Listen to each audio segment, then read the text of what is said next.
اعوذ باللہ من الشیطان الرجیم بسم اللہ الرحمن الرحیم الحمد للہ رب العالمین وصلی اللہ علی محمد وآلہ الطاہرین اللہم صل علی محمد وآل محمد.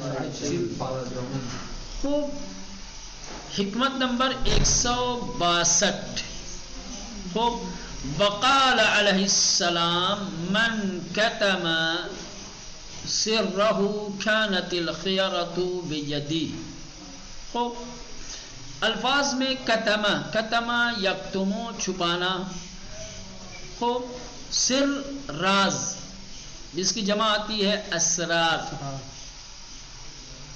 خیرہ اب اس میں بھلائی مان لیں، اچھائی مان لیں، قدرت کے معنی میں بھی آتا ہے. ید یعنی ہاتھ، بید ہی اس کے ہاتھ میں. ٹھیک. من کتم سرہ جو شخص اپنے راز کو پوشیدہ رکھے گا، جو شخص اپنے راز کو چھپائے گا، کانت الخیرۃ بیدہ، تو اس کی خیریت خود اس کے ہاتھ میں ہوگی. اب خیریت کہہ لیں، اپنی قدرت کا خود مالک ہوتا ہے. راز کچھ ایسے ہوتے ہیں کہ جو انسان کی کمزوری کا سبب بن سکتے ہیں. ہوتا ہے نا، بعض لوگ جو ہے سوء استفادہ کرتے ہیں. کسی کا کوئی بڑا راز جانتا ہے تو وہ کیا کرتا ہے، دھمکی دیتا رہتا ہے کہ اگر ایسا نہیں کیا تو تمہارے راز فاش کر دوں گا. تو انسان راز فاش ہونے کے ڈر سے مجبور ہوتا ہے، سامنے والے کی ہر بات مانتا ہے.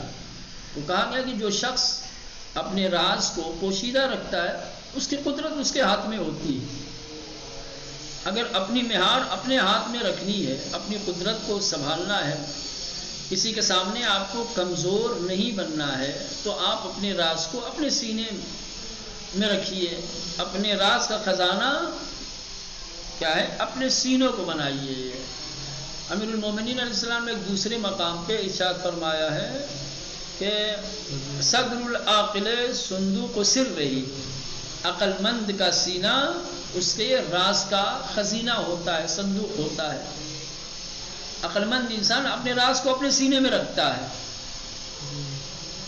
اس کی حفاظت خود کرتا ہے. کسی اور سے کہہ کر کے نہیں کہتا کہ یہ راز کی بات اگر تم کو بتا دی، کسی اور کو مت بتانا. کیونکہ راز ایسی چیز ہے جب ایک شخص سے دوسرے شخص منتقل ہو تو پھر تیسرے اور دوسرے افراد تک منتقل ہونے میں دیر نہیں لگتی. اور اگر نہیں بھی تو ہو سکتا ہے کہ سامنے والا جس کو آپ نے راز بتایا ہے، جو آپ کا رازدار ہے، رازداں ہے، ہو سکتا ہے کہ وہ آپ سے سوء استفادہ کرے، اپنے راز کی دھمکیاں دے کر کے سامنے رکھ کر کے تم سے ایسے کام کروا لے جو آپ نہیں کرنا چاہتے، جس کے لیے آپ راضی نہیں ہیں. ٹھیک. تو آپ یہ مجبور ہو جائیں گے، آپ اپنی مہار دوسرے کے ہاتھ میں دے رہے ہیں، اپنی قدرت کم کر رہے ہیں. سمجھ رہے ہیں؟ تو امام یہی فرما رہے ہیں کہ من کتم سرہ جو شخص اپنے راز کو پوشیدہ رکھتا ہے، چھپاتا ہے، کانت الخیرۃ بیدہ، تو اس کی قدرت، اس کی مہار اسی کے ہاتھ میں ہوتی ہے. ٹھیک. وہ قابو میں رہتا ہے، اپنے ہی قابو میں رہتا ہے. چلیں، یہ ہو گیا وقال علیہ السلام. خوب. حکمت نمبر 163. امام فرماتے ہیں الفقر الموت الاکبر. بعض کہا گیا ہے، بعض نسخوں میں آیا الاحمر. الفقر الموت الاکبر. فقر و ناداری کے سلسلے میں امام نے یہ حکمت ارشاد فرمائی ہے. فقیری، غربت، ناداری موت ہے، اب بڑی موت ہے. کیوں آخر امام نے فقر و ناداری کو بڑی موت قرار دیا ہے؟ موت نام ہے محرومی کا، موت نام ہے محرومی کا انسان مر جاتا ہے تو ہر چیز سے محروم ہو جاتا ہے نا، محتاج ہوتا ہے ہر چیز کا، نہ کھا سکتا ہے، نہ پی سکتا ہے، نہ پہن سکتا ہے، نہ جو اس کی مرضی ہے، جو اس کی چاہت ہے، اس کی مرضی اور چاہت کے مطابق کچھ ہو سکتا ہے۔ فقیری بھی یہی چیز ہے کہ آپ کو آپ کی مرضی کا کچھ نہیں ملتا، اچھا کھانے کا دل کر رہا ہے، پیسہ ہے ہی نہیں، محروم۔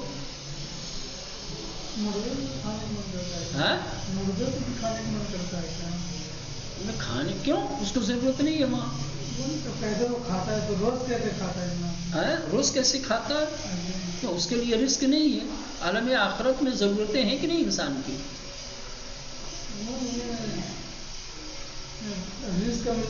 یہ آپ ادھر کی بات چھوڑ لو، کلن مرنے کے بعد انسان لاچار ہو جاتا ہے کہ نہیں؟ ہر چیز کا محتاج ہو جاتا ہے کہ نہیں ہو جاتا؟ زندہ ہے اگر انسان لیکن فقیری میں مبتلا، فقیر میں اور مرنے والے میں احتیاج اور ضرورت کے اعتبار سے شباہت ہے۔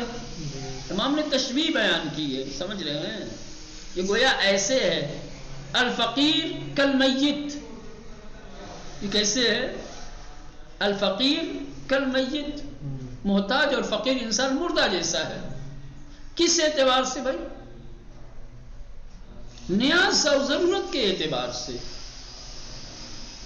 ضرورت مندی دونوں کے اندر ہے، از لحاظ ضرورت دونوں ایک دوسرے کے مثل ہیں۔ جیسے مرنے والا انسان محتاج ہے، ضرورت مند ہے، ویسے ہی فقیر انسان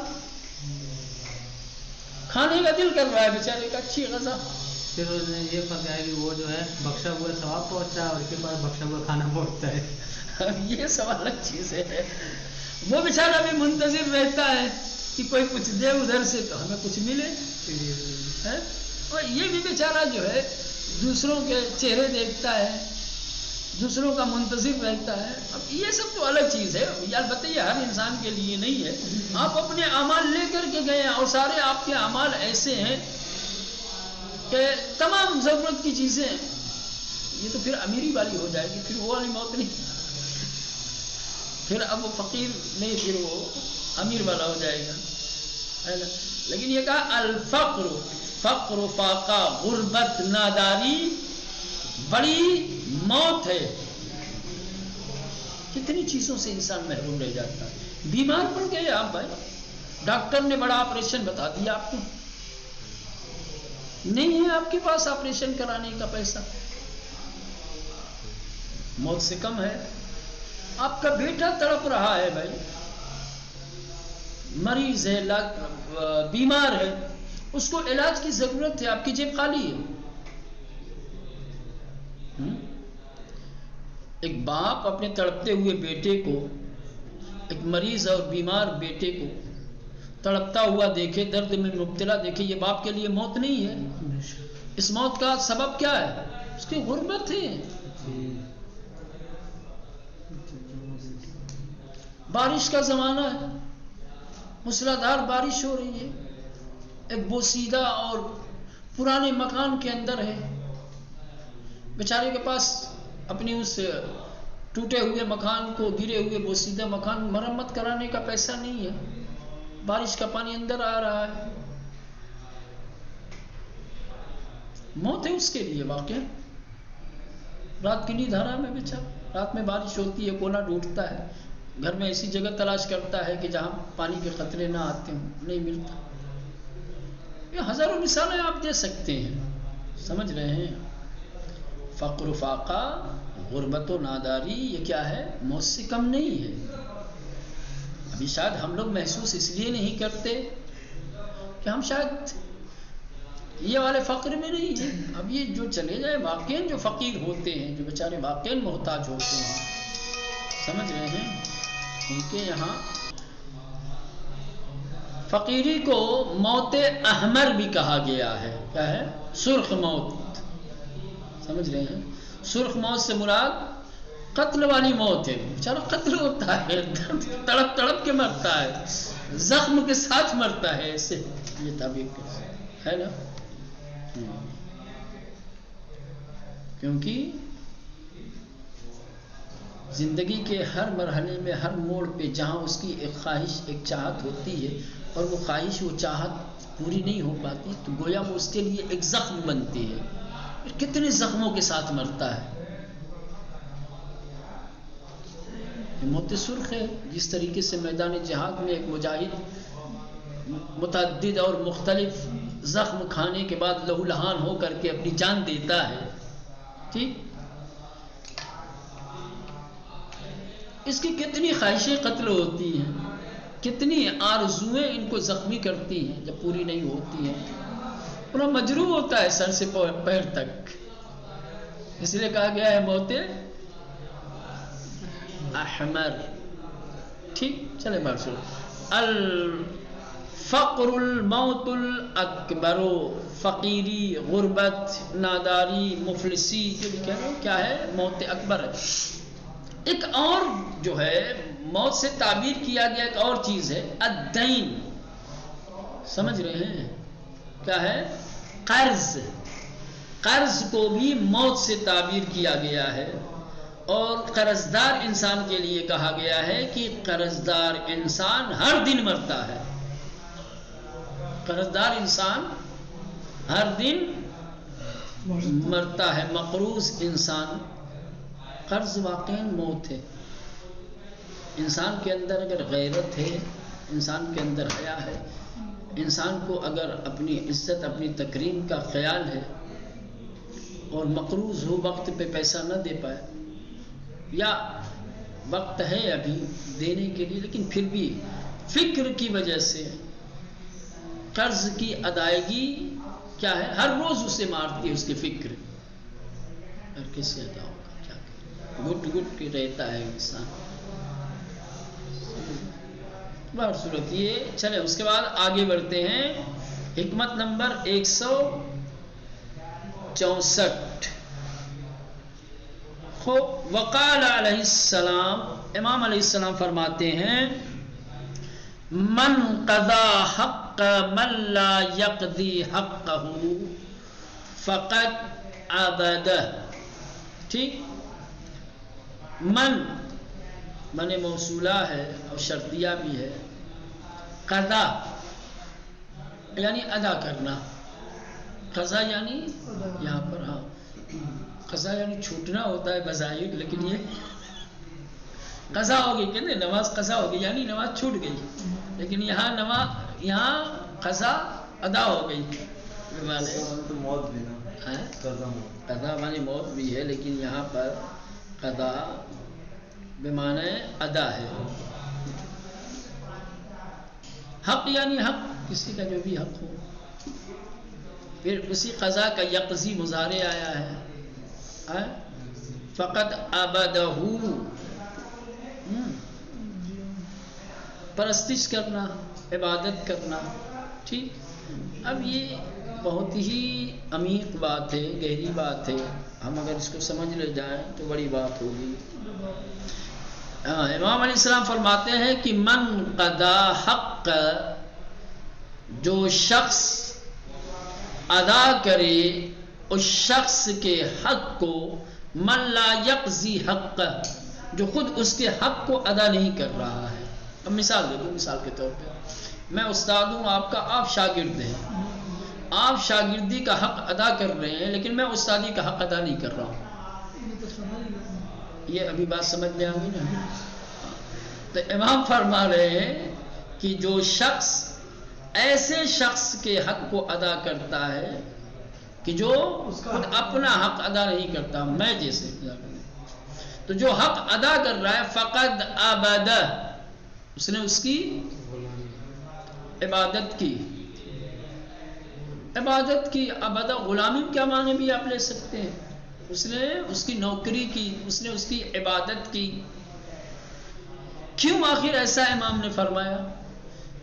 جو حق ادا کر رہا ہے وہ حق ادا نہ کرنے والے کی عبادت کر رہا ہے، حالانکہ ہونا تو یہ چاہیے تھا نا، ادھر سے اس کو چاہیے کہ وہ اس کی عبادت کرے، کیونکہ وہ دے دیا ہے جناب، اب اس کے بعد مال ہو اس کے ہاتھ میں نہیں ہے. کس کے پاس مال نہیں ہے؟ ہاں جس نے دیا ہے وہ تو اب دے دیا ہے. دے دیا ہے مطلب کہ آپ نے مجھے دے دیا ہے، اب تو پیسہ تو میرا ہو گیا ہے. اس کے بعد آپ مانگ رہے ہیں تو گویا وہی آپ میں آپ کا حق ادا نہیں کر رہا ہوں اور آپ میرا حق ادا کر رہے ہیں. گویا آپ میری عبادت کر رہے ہیں. کیسے آپ میری عبادت کر رہے ہیں؟ ایسے ہی ہے. کیسے کر رہے ہیں؟ عبادت تو اس کی جاتی ہے نا جو احسان کرتا ہے.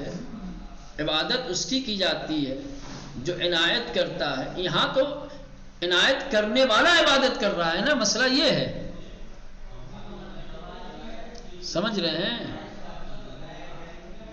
مولانا؟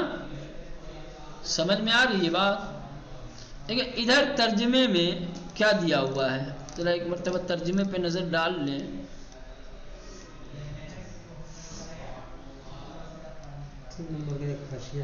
کہاں دیا ہوا ہے؟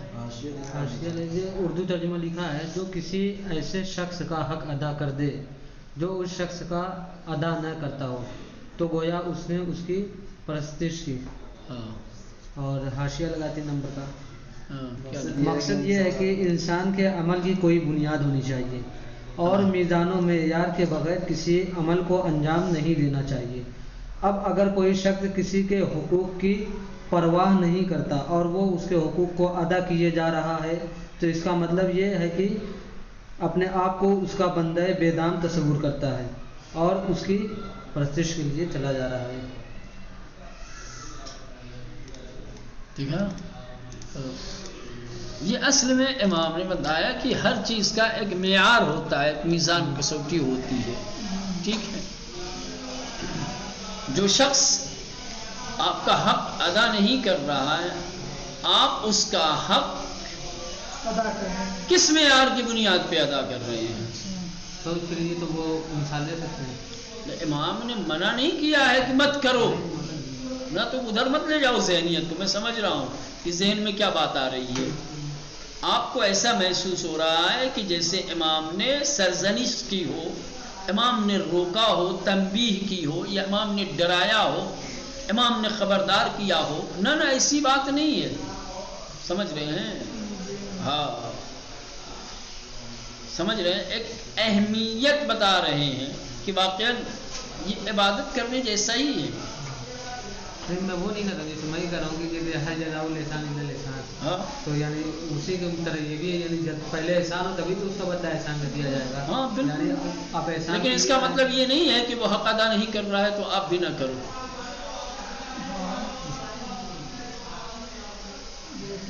حسنہ کا جواب حسنہ سے تو حسن ہے ہی ہے، سیئہ کا جواب حسنہ سے احسن ہے. بات سمجھ رہے ہیں؟ بلکہ احادیث میں یہی ہے، خصوصاً صلہ ارحام کے سلسلے میں جو ائمہ معصومین علیہ السلام کے فرمائشات اور اقوال ہم تک پہنچے ہیں، اس میں امام نے یہی کہا ہے،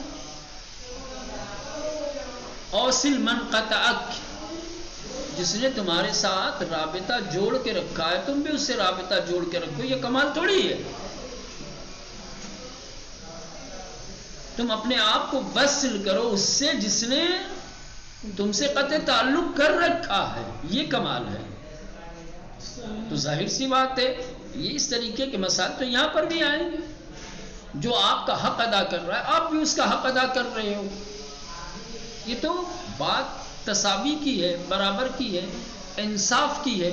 احسان تو اس وقت ہوگا کہ جب جو آپ کا حق ادا نہیں کر رہا ہے پھر بھی آپ اس کا حق ادا کر رہے ہیں.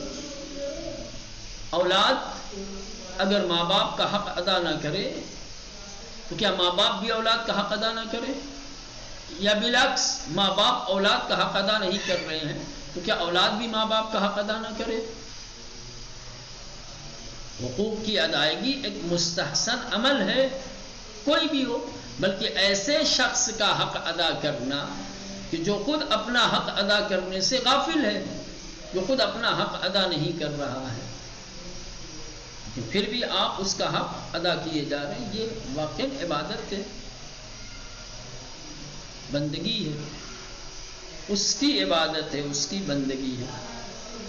وہ آپ اس کو کچھ سمجھ رہے ہیں کیا؟ میں نے کہا تھا نا کہ یہ اتنا عمیق جملہ ہے اور اس طریقے سے کہ اب ہم لوگوں کے ادراک میں، اب ہم لوگوں کے ذہنوں میں نہیں آنے والا ہے،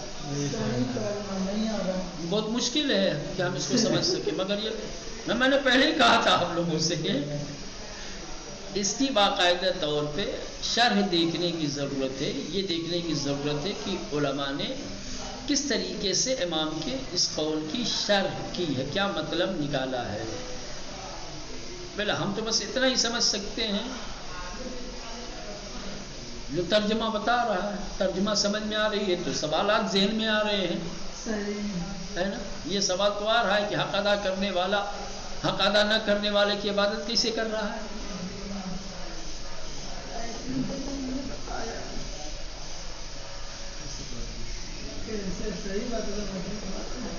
اگر یہ ہوتا کہ عبادت کر رہا ہے تو کوئی مسئلہ نہیں تھا، واقعی عبادت ہے، اس کی پرستش کر رہا ہے۔